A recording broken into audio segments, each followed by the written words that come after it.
पुढील आपलं भजन आहे.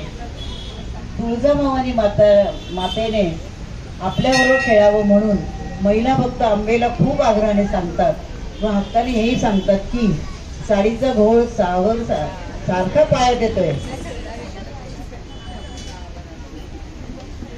सारखा पायात येतोय घोळ. तो आम्हा माता तू तो घोळ सारखं सावर सारखं सांगता येतात ती बायका.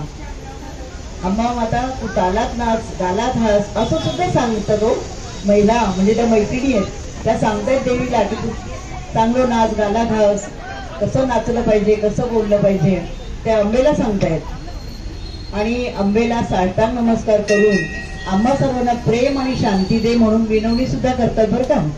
कसं ते ऐकूया. आणि याच्यावर आता टिपऱ्या होतील. टिपऱ्या सादरीकरणाला आहेत डमाळबाई,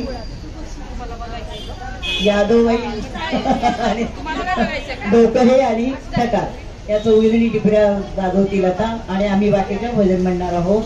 बोल आहेत नाच अंबे नाच माझ्या अंगणात.